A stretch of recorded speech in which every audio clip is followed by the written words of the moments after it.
السلام علیکم ورحمۃ اللہ وبرکاتہ۔ الحمد للہ نحمده ونستعینه ونستغفره ونؤمن به ونتوکل علیہ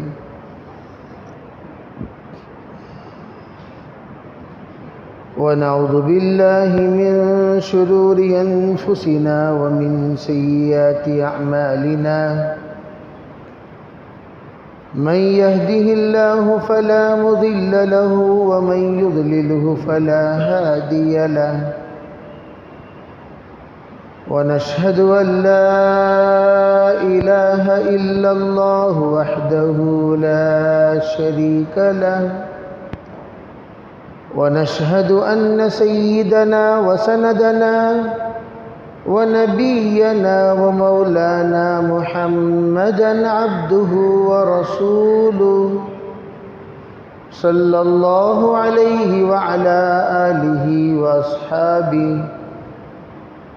صلى الله عليه وعلى آله وأصحابه صلى الله عليه وعلى آله وأصحابه وبارك وسلم تسليما كثيرا كثيرا أما بعد فأعوذ بالله من الشيطان الرجيم بسم الله الرحمن الرحيم إن صلاتي ونسكي ومحياي ومماتي لله رب العالمين وقال النبي صلى الله عليه وسلم سنة أبيكم إبراهيم أو كما قال عليه الصلاة والسلام اللهم أيدنا بتأييدك اللهم أيدنا بتأييدك اللهم أيدنا بتأييدك يا رب العالمين۔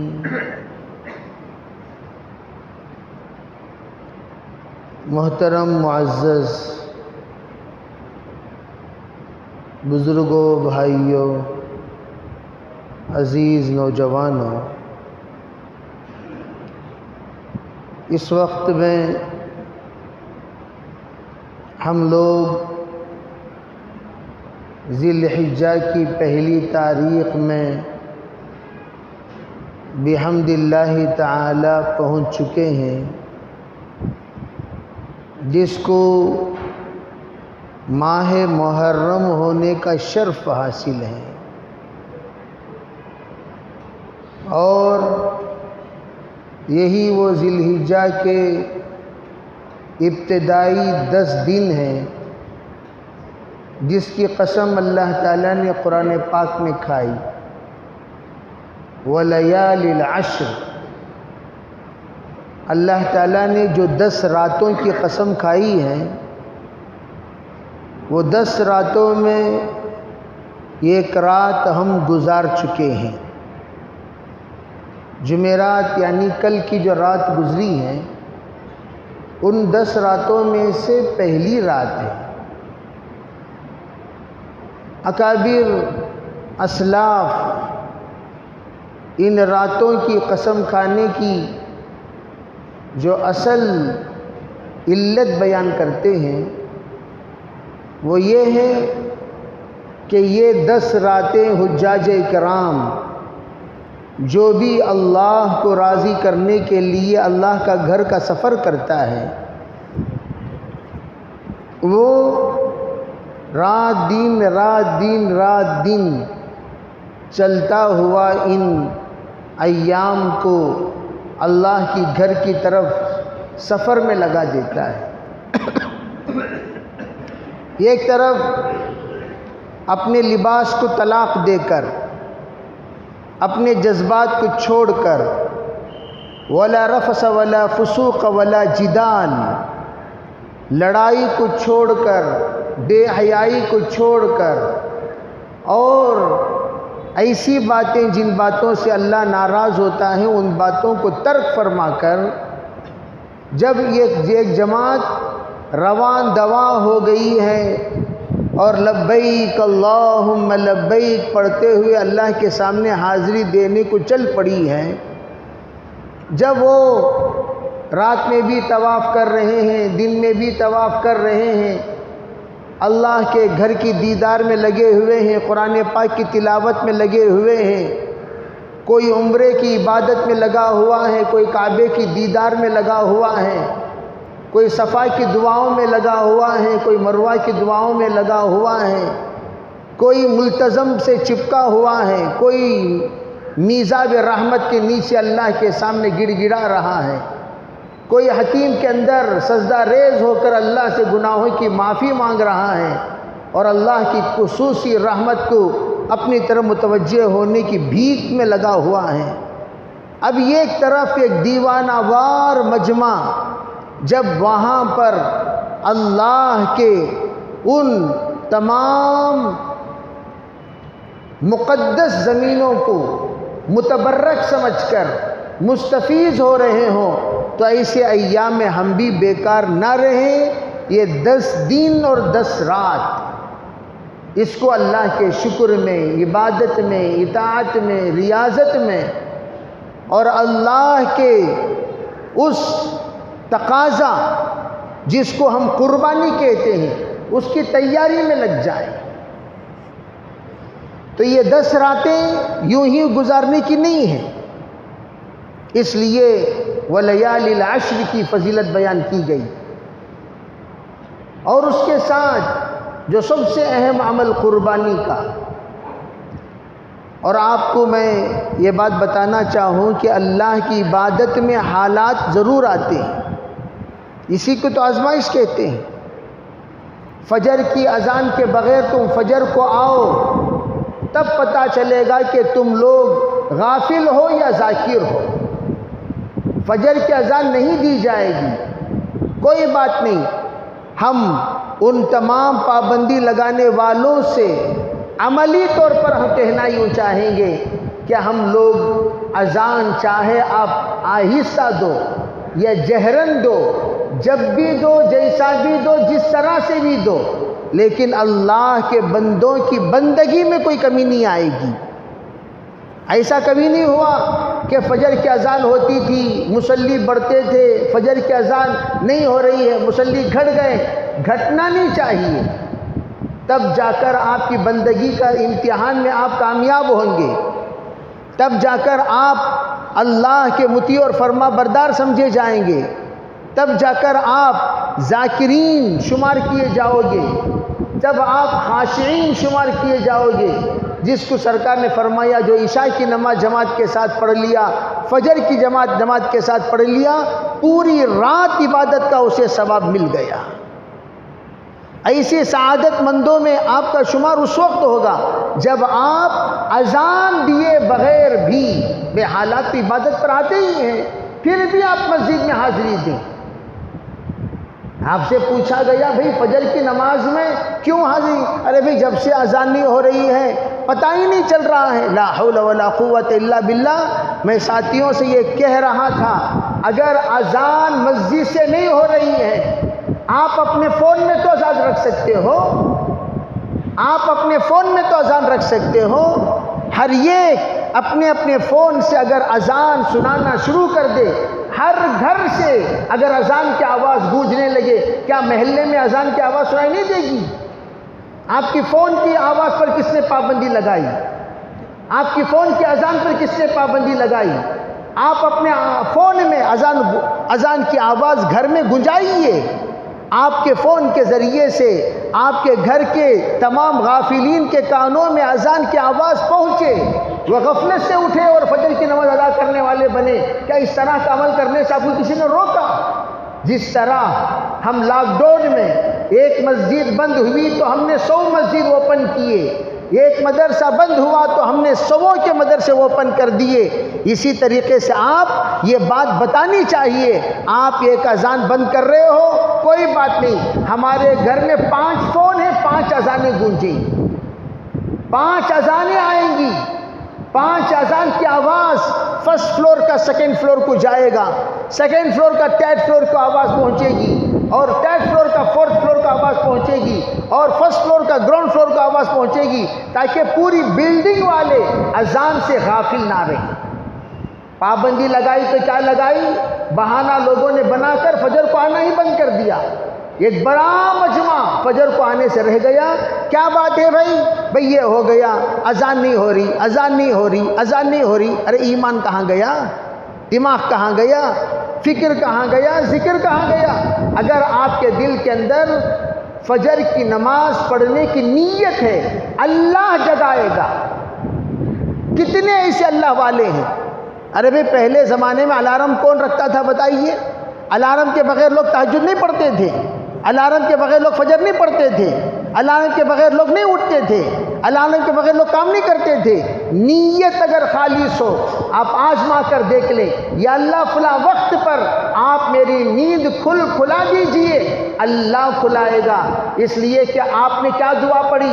بسم اللہ اللہم بسمک اموت و احیا، یا اللہ تیرے نام سے مر رہا ہوں، تیری ہی اجازت سے میں زندہ ہوگا۔ تو جب آپ نے کہہ دیا، روح نکالنے والی ذات اللہ کی، جس نے آپ کو نیند میں سلا دیا، اور وہی اللہ روح لوٹا کر دوبارہ آپ کو زندہ بھی کر سکتا ہے۔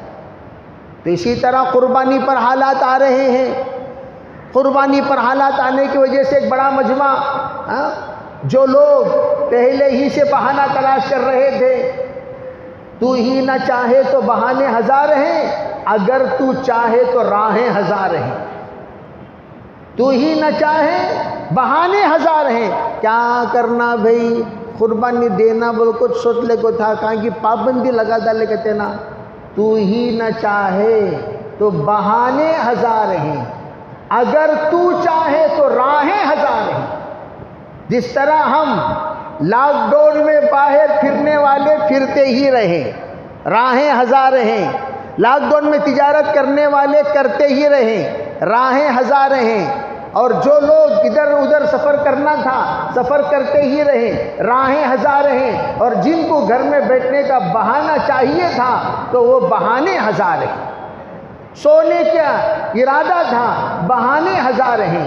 سوماری تھے، بہانے ہزار ہیں۔ اور وہ لوگ پہلے بھی ان لاکھ میں بھی وہ کبھی کمانے گئے نہیں، لاک ڈاؤن میں اور بہانہ مل گیا، سوماری پر دکھانے کا بہانے ہزار ہیں، تو راہیں بھی ہزار ہیں، بہانے بھی ہزار ہیں۔ تو میں عرض کر رہا ہوں کہ اگر آپ کو چلو بھئی کرناٹک میں پابندی لگائی گئی، تو آپ کو بعضو اسٹیٹس جانے میں تو کوئی پابندی نہیں لگائی۔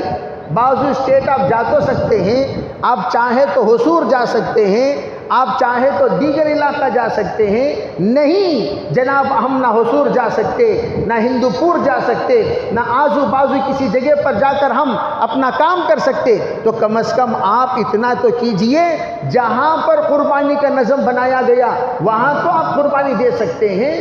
دنیا میں کہیں بھی آپ قربانی دے سکتے ہیں، آپ کی قربانی دینے کے لیے کوئی حدود قائم نہیں کیا۔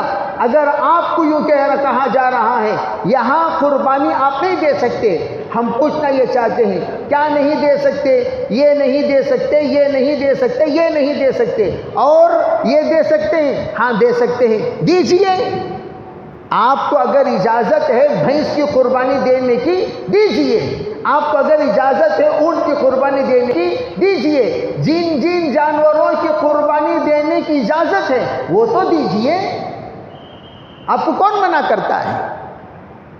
اگر وہ کہہ رہے ہیں ہماری ماں کو نہ، ہمارے باپ کو نہیں، چلو بھائی تمہارے نہ ہم ماں کو چھوئیں گے نہ باپ کو چھوئیں گے، دیگر تمام خالہ والا کو تو چھو سکتے ہیں، چچا پھوپا کو تو دیکھ سکتے ہیں، آپ کے خاندان کے دیگر افراد کو تو ہم مل سکتے ہیں، چلو ان کو نہیں ملتے ان کو نہیں ملتے، کوئی بات نہیں، چلو تم رکھ لو، ان کو تو دیکھ سکتے ان کو تو دیکھ سکتے، تو آپ چاہیں گے تو اللہ راستہ کھولے گا۔ تو میں یہ عرض کرنا چاہتا ہوں، قربانی کیا ہے؟ قربانی جذبات کی قربانی ہے، سوچ کی قربانی ہے، فکروں کی قربانی ہے، خیالات کی قربانی ہے، اپنی زندگی بھر کی تمناؤں کی قربانی ہے۔ قربانی جانور کی نہیں، لن ینال اللہ لحومها ولا دماؤها ولكن يناله التقوى منكم، اللہ کے پاس نہ تمہارا خون پہنچتا ہے نہ تمہارا گوشت پہنچتا ہے، نہ خون پہنچتا ہے نہ گوشت۔ پہلے زمانے کی جو قربانی دی جاتی تھی وہ قربانی دیتے تھے، لے جا کر ٹیلے پر رکھ دیا کرتے تھے، اور ٹیلے پر سے کوئی آگ آتی اور جلا کر چلی جاتی، اس طرح کا ایک معمول تھا۔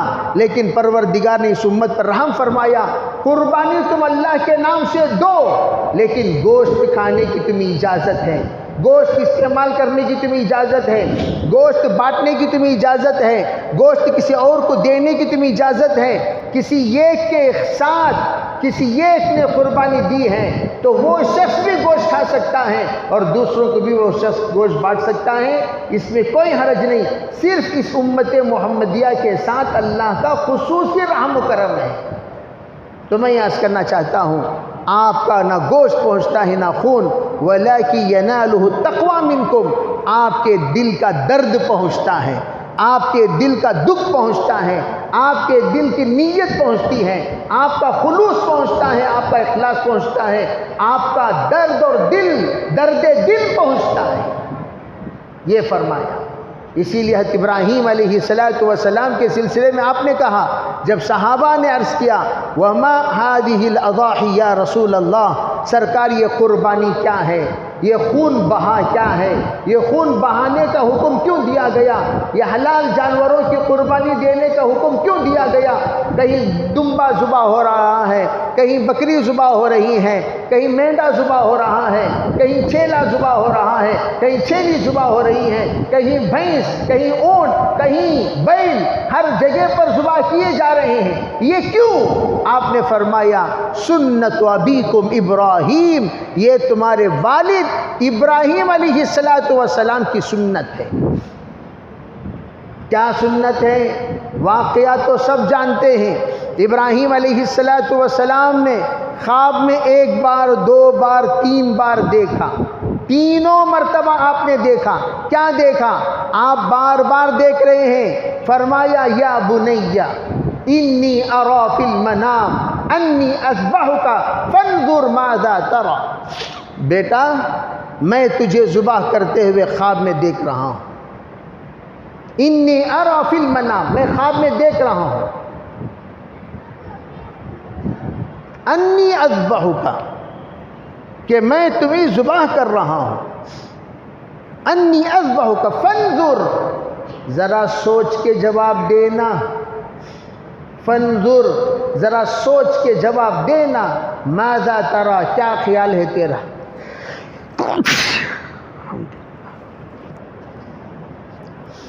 اب ابو جان، آپ اور آپ کا بیٹا، اور آپ کا بیٹا آپ کے کہنے کے بعد سوچے گا؟ یہ آپ نے کیسا سوچ لیا کہ آپ کا بیٹا سوچ کر جواب دے گا؟ بعض مرتبہ ہوتا ہے بیٹا ذرا سوچ کر جواب، نہیں وہ کیا سوچنا کیا ہے، آپ جو کہیں گے وہ ہم کریں گے، آپ کے ہم تابع دار ہیں۔ اسی کو کہتے ہیں وفادار، اسی کو کہتے ہیں وفادار، اسی کو کہتے ہیں تابع دار۔ سوچنا نہیں، اجلس کہہ دیا گیا، بیٹھ جاؤ بیٹھ جاؤ، آ جاؤ آ جاؤ، رک جاؤ رک جاؤ۔ سرکار نے فرمایا اجلسو، بیٹھ گئے وہیں پر۔ پوچھا بھائی جناب یہاں سڑک پہ کہاں بیٹھ گئے؟ فرمایا سرکار کی آواز کان میں سنائی دی، بیٹھ جاؤ، تو بیٹھ گیا۔ تو اسے کہتے ہیں ماننا، سمعنا واطعنا غفرانک ربنا والیک المصیر۔ صحابہ کہتے ہیں یا اللہ ہم کون ہیں؟ ہم نے سنا اور ہم نے مان لیا۔ پروردگار ہمارے اس ماننے کی وجہ سے ہم آپ سے التجا کرتے ہیں، غفرانک ربنا، پروردگار تو ہماری مغفرت فرما دے۔ علماء کہتے ہیں جس کے اندر ماننے کی صفت آ جائے گی اللہ اسے مغفرت کر دے گا، ماننا آ جائے۔ یہاں ہوا کیا؟ فرمایا حضرت ابراہیم علیہ السلام نے فانظر ماذا ترى، بیٹا بتاؤ تمہاری رائے کیا ہے، ذرا سوچ کے جواب دینا۔ فرمایا یا ابت افعل ما تؤمر، ابو جان میں سوچوں اور آپ نبی ہیں۔ الولد سر لابیہ، باپ کا رازدار بیٹا ہوتا ہے۔ باپ کا رازدار بیٹا ہوتا ہے. بعض لوگوں نے سر کا ترجمہ کیا کہا؟ رازدار بیٹا ہوتا ہے. اور بعض نے کہا ارے باپ کے نقش قدم پر بیٹا چلتا ہے. بیٹا باپ کے نقش قدم پر، باپ کا سایہ، باپ کا رازدار، باپ کا خفیہ، باپ کا اندیہ، باپ کا ارادہ، باپ کا دل، باپ کا درد، وہ بیٹا ہوتا ہے. بیٹے نے کیا کہا؟ یا ابت افعل ما تؤمر، ابو جان جو حکم دیا گیا. اب سوال پیدا ہوا، حکم تو میں نے نہیں بتایا، میں نے کہا میں نے خواب میں دیکھا، اور تم کہہ رہے ہو افعل ما تؤمر، یا ابت افعل ما تؤمر، جو حکم دیا گیا وہ تم کرو. علماء فرماتے ہیں گھر کے صحبت، نبی کے گھر کے صحبت کا اثر، نبی جس گھر میں تربیت، جو بچہ جس گھر میں تربیت پاتا ہے اسی ماحول اور اسی اصطلاحات سے واقف ہو جاتا ہے. تو نبی کا خواب وحی الہی ہے، اس سے واقف تھے حضرت اسماعیل علیہ السلام.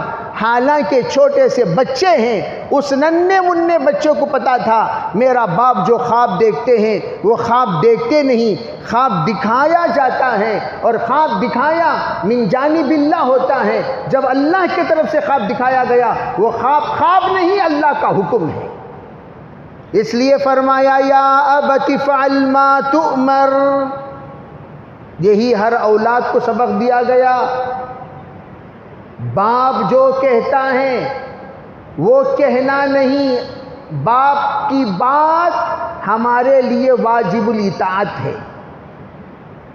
باپ کہہ رہے ہیں بیٹا ہو سکے تو ذرا یہ کام کر دینا، یہ باپ کا بڑپن ہے، باپ کی شفقت ہے، باپ کی رحمت ہے. باپ نے تمہارے تمام کاموں کا لحاظ رکھ کر، تمہاری طبیعت کا لحاظ رکھ کر فرمایا ہو سکے تو ہم کیا کرتے ہیں؟ پہلا دن نہیں کیے، کیا بیٹا کرے کیا؟ نہیں ہو سکا. دوسرا دن بیٹا کرے کیا؟ نہیں ہو سکا. تیسرے دن بیٹا کرے کیا؟ نہیں ہو سکا. تو اس کا مطلب بیٹا ایک نمبر کا کمینہ ہے، بیٹا ایک نمبر کا لئیم ہے، بیٹا رذیل ہے، بیٹا نافرمان ہے، بیٹا نمک حرام ہے. کیوں؟ اس نے باپ کے جذبات کو سمجھا ہی نہیں. باپ نے کہا بیٹا ہو سکے تو کرنٹ بل بند دینا، نہیں ہو سکا. ارے ہفتے کو بھی نہیں ہو سکا، اتوار کو بھی نہیں ہو سکا. تو حضرت نے کیا فرمایا؟ ابو جان جی آپ میری رائے پوچھ رہے ہیں، فانظر ماذا ترى. آرام سے سوتے رہتے، اٹھاؤ ان کو.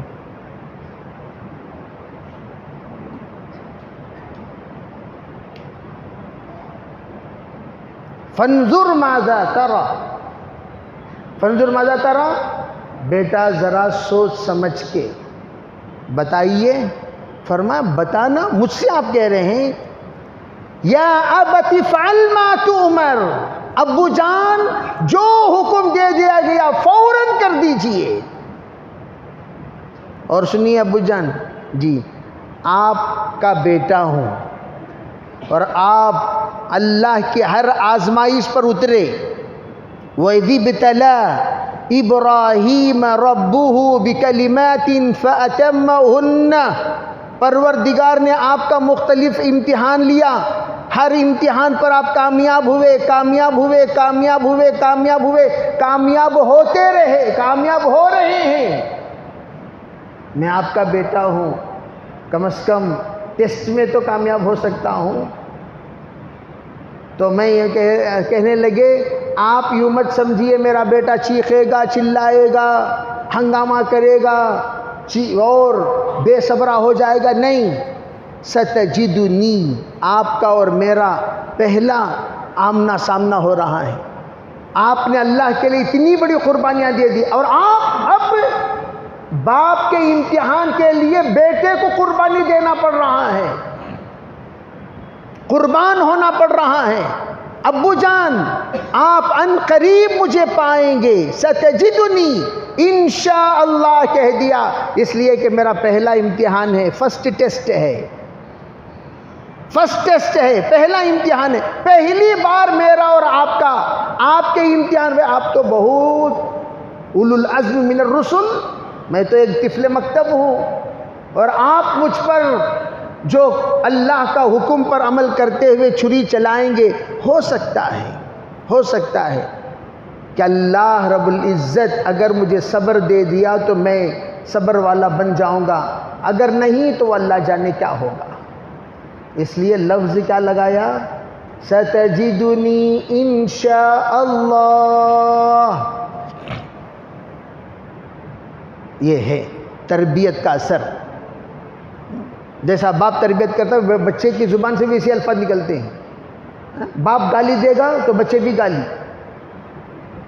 باپ برا بھلا تو بچے بھی برا بھلا، باپ بے ڈھنگا کھانا کھانے والا بچہ بھی بے ڈھنگا کھانا کھانے والا، باپ ٹخنے کے نیچے پیجامہ پہننے والا بچہ بھی ٹخنے کے نیچے پیجامہ پہننے والا، باپ ہر جائی ہے یہ ایک جائی نہیں ہے، بیٹا بھی ہر جائی ہے یہ ایک جائی نہیں ہے، باپ حلال حرام کی تمیز نہیں کرتا بیٹا بھی نہیں کرتا، باپ اگر با ادب ہے، مہذب ہے، تہذیب سیکھا ہے، تہذیب سکھاتا ہے، سخی ہے، داتا ہے، بن مانگے سب کو دیتا ہے، رحیم ہے، کریم ہے اور عفت والا ہے، عزت والا ہے، شرافت والا ہے، بیٹے کے اندر وہ پوری عادتیں منتقل ہوں۔ کیوں؟ صحبت، باپ کی تربیت، باپ کا درد دل اور باپ کا دکھ اور درد اور باپ کی خوشی اور غم، ان سب میں یہ ساتھ رہا تو یہ جانتا ہے کہ کیا کرنا کیا نہیں کرنا، کون سا کام کیسے ادا کرنا۔ اس لیے یہاں حضرت ابراہیم علیہ السلام کی اس بات پر بیٹے نے کیا کہا؟ ستجدنی انشاءاللہ، وہ میں اللہ کے حوالے کرتا ہوں، اگر اللہ چاہے گا بہت زبردست آپ کے اس قربانی پر بندہ بھی اتر آئے گا، انشاءاللہ من الصابرین، بندہ بھی صابر رہے گا، صابر پائیں گے۔ تو میں عرض کرنا چاہتا ہوں کہ آپ اندازہ لگائیے، تو قربانی کا واقعہ آپ تو سنتے رہتے ہیں، کیا ہوا کیا نہیں ہوا، اللہ نے آسمان سے دمبا نازل کیا، اور وہ ایک عجیب واقعہ، وہ واقعہ میں بیان کروں گا انشاءاللہ۔ تو ہم لوگوں کو یہ سوچنا ہے، حضرت ابراہیم علیہ السلام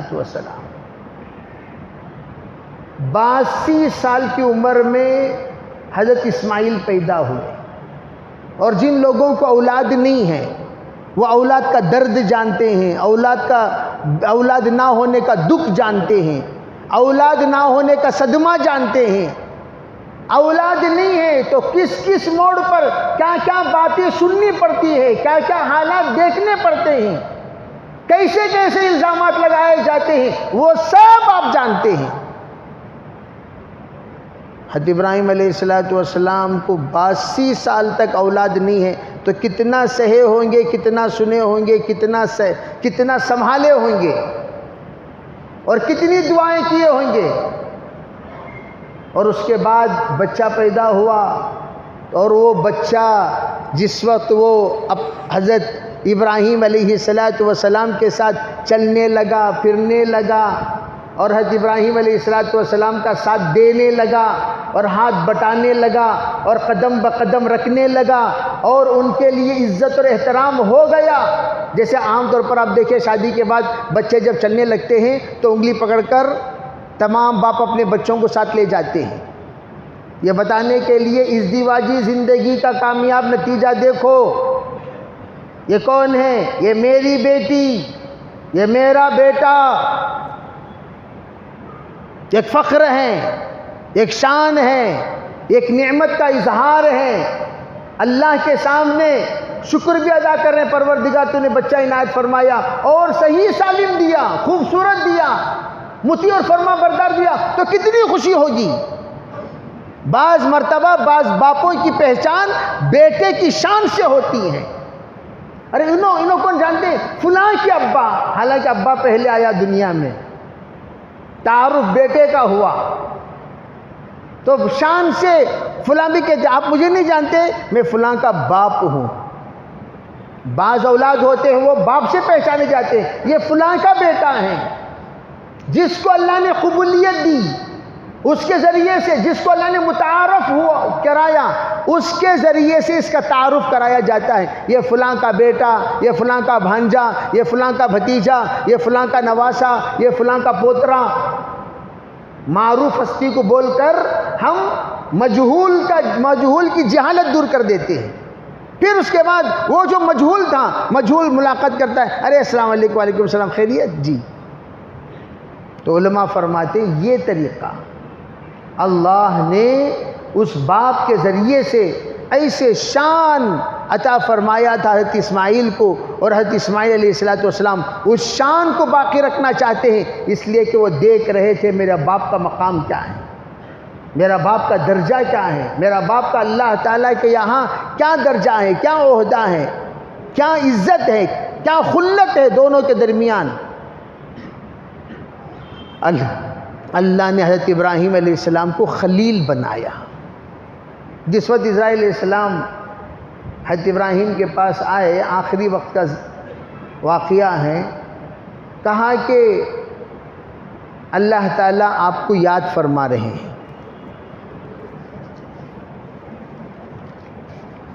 تو حضرت ابراہیم تو ابراہیم تھے، حضرت ابراہیم علیہ السلام کہنے لگے ارے بھائی کوئی دوست کی روح نکالتا ہے؟ تو یہی جملہ لے کر اسرائیل علیہ السلام پہنچ گئے اللہ کے پاس، کہنے لگے یا اللہ ابراہیم یوں فرما رہے ہیں کوئی دوست کی روح نکالتا ہے۔ تو اللہ نے کہا جا کر ابراہیم سے پوچھو کوئی دوست سے ملنے سے پیچھے ہٹتا ہے؟ جا کر یہ بھی پوچھو ابراہیم سے کوئی دوست سے ملنے سے پیچھے ہٹتا ہے؟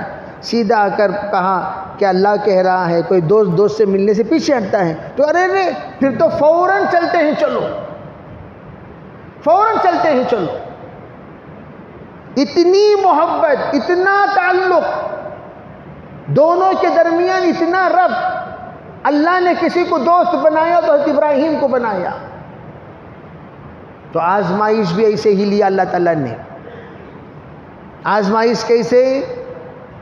قرآن پاک میں اللہ نے اس قربانی کا ذکر فرمایا، قربانی کا ذکر جس وقت اللہ نے حکم دے دیا اور قربانی کو اللہ نے فرما دیا، تو حضرت ابراہیم کہنے لگے یا اللہ آپ نے کیا سمجھا، میری جان میرا مال آپ مطالبہ کریں گے تو میں پیچھے ہٹوں گا؟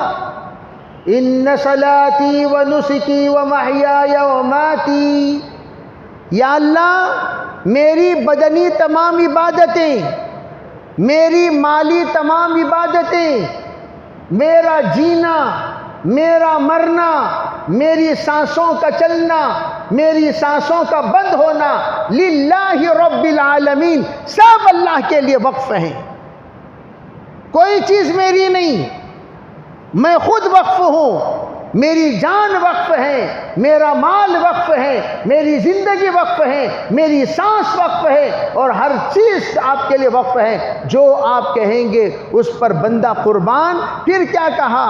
اسی کا مجھے حکم بھی دیا گیا ہے، وَبِذَلِكَ أُمِرْتُ، اور کہا انا اول المسلمین، اور میں سب سے پہلا مسلمان ہوں۔ اب سوال پیدا ہوتا کہ سب سے پہلا مسلمان تو حضرت آدم علیہ السلام ہیں، ارے پہلے مسلمان تو آدم علیہ السلام ہیں، اور یہاں ابراہیم علیہ السلام کہہ رہے ہیں میں پہلا مسلمان ہوں، کیا جواب؟ یہ تو سوال سب کو سمجھنے کی بھی سوچنے کی بھی ہے۔ جواب یہ دیا گیا دیکھو حضرت آدم علیہ السلام سے ابراہیم علیہ السلام تک جانی مالی قربانی جزوی طور پر لی جاتی تھی، کلی طور پر نہیں، جزوی طور پر جب لی جاتی تھی تو اس وقت میں بحیثیت مؤمن ہونے کے، بحیثیت مسلمان ہونے کے اس وقت قربانی دیتے رہے، لیکن پوری قربانی کا مطالبہ جس سے کیا گیا وہ سب سے پہلے حضرت ابراہیم سے کیا گیا. اے ابراہیم، پوری جان ہمارے حوالے کرو. منجنیق کے ذریعے سے پھینکا جا رہا ہے. ابراہیم علیہ السلام پورے کا پورا راضی ہو کر، اے میرے اللہ، یہ امتحان، یہ ستم، یہ ظلم اور یہ کاٹ اور یہ باتیں، یہ جتنے بھی لوگوں کی طرف سے الٹی سیدھی کسیں جو کسی جا رہی ہیں، یہ تمام چیزوں کو میں سہنے کے لیے تیار ہوں صرف آپ کے لیے. تو اوپر سے جاتے جاتے کہنے لگے، اللہ بس آپ کا نام لے کر میں جا رہا ہوں. منجنیق پر رکھ کر جب ابراہیم علیہ السلام کو آگے نمرود میں پھینکا جا رہا تھا تو حضرت ابراہیم جا رہے ہیں.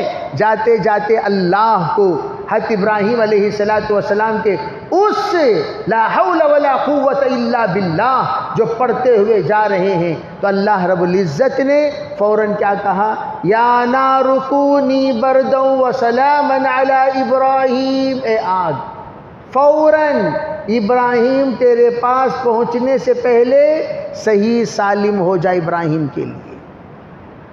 تو علماء یہ کہتے ہیں صرف ابراہیم علیہ السلام کے لیے وہ آگ صحیح سالم ہوئی، بقیہ سب کو جلا کر راکھ راکھ کر دیتی تھی. اوپر سے پرندہ اڑ رہا ہے، وہ پرندہ مکمل بھن کر آگ میں آ کر گر جایا کرتا تھا.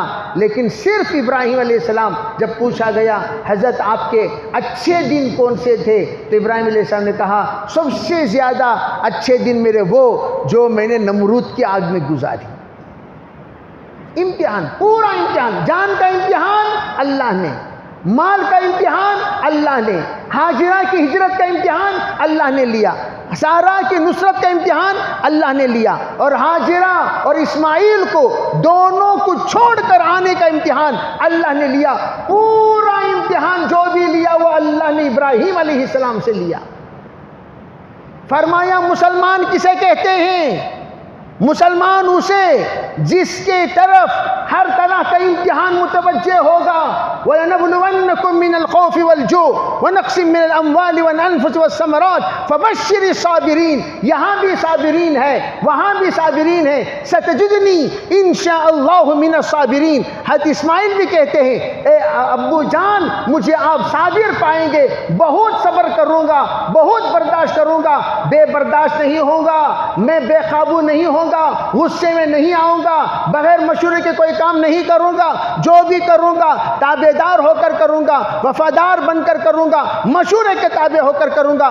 اب یہاں بھی یہی بات ہے، ابراہیم علیہ السلام کے سامنے یہی بات کہی. حضرت ابراہیم کہتے ہیں میں سب سے پہلا مسلمان ہوں، میں بھی صبر کے ساتھ زندگی گزار رہا ہوں، اور تم لوگ قیامت تک آنے والے مسلمانوں تم سے بھی کہا جا رہا ہے آزماتے رہیں گے، آزماتے رہیں گے، آزماتے رہیں گے، اور تمہارا کام صبر کرتے رہنا، صبر کرتے رہنا، صبر کرتے رہنا. میں یہ کر ڈالتا ہوں، وہ کر ڈالتا ہوں. وہ کرنا کو تو اللہ کر دیتا. جس وقت کہا ابو لہب نے تبت یدا، تبت یدا، آیت نازل ہو رہی ہے. شان نزول کیا؟ تبت لک یا محمد لہذا جمعتنا. اے محمد عربی، حضور علیہ السلام نے سب کو کھانا کھلانے کے بعد جوڑ کر کہا، ارے بھائیو، پیچھے یہ قوم تم پر حملہ کرنے کے لیے آئے اور میں تمہیں اطلاع دوں، کیا تم لوگ نہیں مانو گے؟ کیا کیوں نہیں مانیں گے؟ ہم تمہیں صادق و امین تسلیم کرتے ہیں. فرمایا میں کہتا ہوں تمہارے ایک زندگی ہے، اس زندگی کے بعد ایک زندگی ہے جہاں پر کرنے نیک لوگوں کے لیے جنت ہے، برے لوگوں کے لیے جہنم ہے. تم لوگوں کو اگر فلاح چاہتے ہو قولوا لا الہ الا اللہ تفلحوا. آپ نے ان تمام باتوں کو ان الفاظ میں سما دیا. آپ نے یہ کہا اور ادھر ابو لہب اٹھ کر دندناتے ہوئے کہنے لگا، تبا لک سائر اليوم لہذا جمعتنا. تمام دین آپ کی بربادی ہو، خاک آلود ہو، ہاتھ ٹوٹے رہیں، تمہارے حالات ٹوٹے رہیں، آپ پریشان رہو. سائر اليوم، ہر دن آپ کی پریشانی میں گزرے. اس وجہ سے جمع کیے. سرکار بھی خاموش، صدیق اکبر ہیں خاموش، خدیجۃ الکبریٰ ہیں خاموش، سب ہیں خاموش ہیں، جوش میں نہیں آئے یہ کر ڈال تو وہ کر ڈال تو نہیں۔ اللہ نے آیت نازل کی، قیامت تک پڑھتے والوں کو سبق ہے، تبت یدا ابی لہب وتب۔ میں کیا کہوں میرے عزیز بھائیو، خواجہ عبد المطلب کی بات یاد کرو۔ ابرہہ آیا اللہ کے گھر کو ڈھانے کے لیے، خواجہ عبد المطلب پہنچا ابرہہ کے پاس۔ ابرہہ خوش ہو کر کہا کرسی لگاؤ بھائی، صلح صفائی کے لیے آ رہے ہیں عبد المطلب، ذرا بات کر لیں گے۔ پوچھا عبد المطلب سے کیسا آنا ہوا؟ بھائی سنا کہ آپ ہمارے 100 اونٹ قبضے میں کر لیے ہیں، جی وہ چھڑانے کے لیے آیا ہوں۔ صرف بات اتنی، جی ہم نے سنا کہ آپ متولی کعبہ ہیں۔ ہاں متولی کعبہ، کعبے کے سلسلے میں کچھ بات نہیں کرنی، میں تو کعبہ ڈھانے کے لیے آیا ہوں۔ خواجہ عبد المطلب نے کہا کعبہ اللہ کا ہے، کعبہ اللہ کا گھر ہے اور اللہ جانتا ہے اپنے گھر کی حفاظت کیسے کرے۔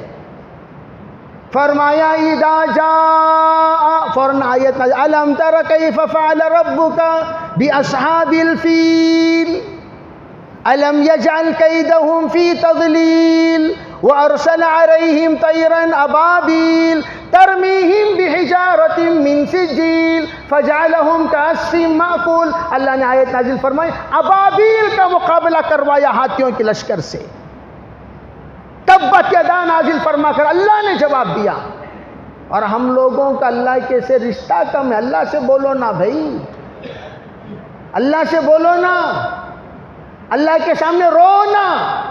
اسی لیے آج ہمارے امیر شریعت کے طرف سے آج کے دن دعا کرنے کو کیوں؟ خالی آج کا ایک دن دعا کردال کو چھوڑ ڈالنا سنی، دعا والے بنو، دعا والے بنو، دعا والے بنو۔ جمعے کے دن یہ حالت رہی تم لوگوں کی، وہاں باہر کے لوگ ابھی تک آئے نہیں ہیں، یہ حالت جمعے کے دن کی حالت۔ پھر فجر کا تمہارا کیا حال رہے گا، 5 وقتی نمازوں کا کیا حال رہے گا؟ لوگ کہتے ہیں کیا بھی بولو نکو، یہاں کیا مٹھائی تقسیم کرنے کے لیے آتا ہوں میں، یا کیوں آتا ہوں؟ تم لوگوں کی آہوا واہوا سننے کے لیے نہیں آ رہا ہوں، آپ کو تنبیہ کرنے کے لیے آ رہا ہوں، جس تنبیہ کرنے کی ذمہ داری وہ رسائے انبیاء پر ہے۔ میں آپ کو یہ کہنا چاہتا ہوں، اگر یہی رفتار بے ڈھنگی جو پہلے تھی وہ اب بھی ہے، اور جوتے کھاؤ گے اور جوتے کھاؤ گے اور کھاتے رہو گے اور ذلیل ہوتے رہو گے۔ یہ علماء کا صرف کام نہیں ہے، خالی علماء کا ایک طبقہ دعا میں بیٹھ گیا، علماء کا ایک طبقہ ذکر میں بیٹھ گیا۔ داڑھی مڑانے والے آج بھی مڑا رہے ہیں، خشکے پہ چٹنی آج بھی لوگ رکھ لے کر پھر رہے ہیں، اور جو لوگ ناجائز کام کرنا آج بھی کر رہے ہیں، جو لوگ حرام خوری کرنا آج بھی کر رہے ہیں، اور لوگ کہتے ہیں کیا بھی کر رہی سو علماء کرام، کیا بھی کر رہی سو علماء کرام۔ تمہارے سے کہ رعایا رہے تو انبیاء کی دعا کہاں سے قبول ہوں گی؟ اسی طرح کا حال علماء انبیاء کے وارثین ہیں، وہ روئیں وہ گڑ گڑائیں، طلبہ روئیں گڑ گڑائیں، اور اللہ تعالیٰ ان کی دعا کیسے قبول کرے گا جبکہ 99% اللہ کی نافرمان ہے۔ میرے بھائیوں معذرت سے کہتا ہوں، توبہ کرو، توبہ کرو۔ آج ہم پر ہر چیز میں حالات آ رہے، قربانی پر، اس پر اس پر اس پر اس پر، یہ سب ہمارے گناہوں کا نتیجہ ہے۔ اللہ کا واسطہ دیتا ہوں، اللہ کے واسطے دھیرے دھیرے تمام غلطیوں سے نیت کرو، انشاءاللہ توبہ کریں گے اور ہم اللہ سے معافی مانگیں گے، سب کریں گے بھی انشاءاللہ۔ اللہ عمل کی توفیق عطا فرمائے۔ آج دعا بھی ہوگی، خوب جم کر دعا کریں، اللہ تعالی ہم سب کی دعاؤں کو اپنے فضل سے قبول فرمائے۔ وآخر دعوانا الحمدللہ رب العالمین۔